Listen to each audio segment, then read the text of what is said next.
សួស្តីបាទសួស្តីចាសូមចូលរួមច្រៀងលេងជាមួយនឹងខ្ញុំឲ្យបានច្រើនណាចាសូមអរគុណ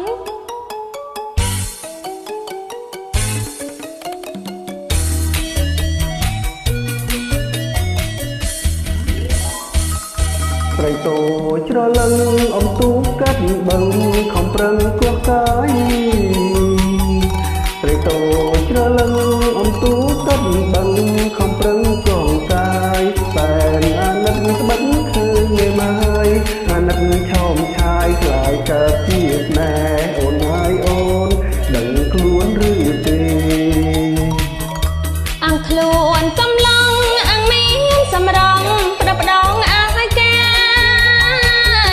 អង្គខ្លួនកំឡុងអង្គមានសម្រងប្រដងឲ្យគេវងអ្វីស្រីនៅទំនេរវិញចាំងសើកាយគេល្អជាងខ្ញុំបងហើយបងបំបងស្មឹកខ្ញុំ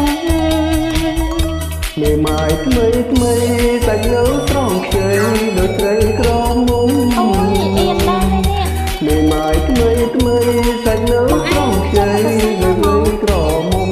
ខត់មិនខត់ហើយឈោមមិនកុំដល់ហើយតែសំអោយស្នេ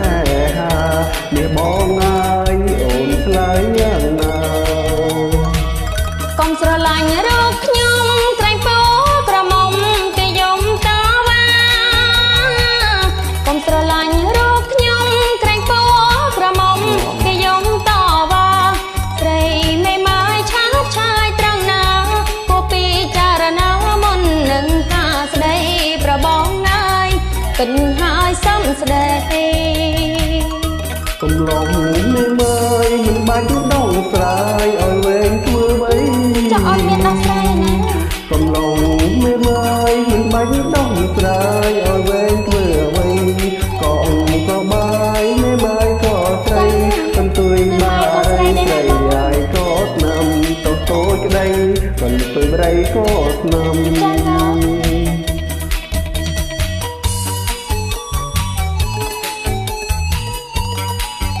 ក៏បាយមេម៉ាយក៏ស្រីក៏មានតតអីបងមេម៉ាយអូនគឺមេម៉ាយស្អាតណាបងដឹងថាស្អាតណាស់បានកំមុំច្រើនណាស់គូបងមិនយកភ្នែកមើលហ្នឹងណា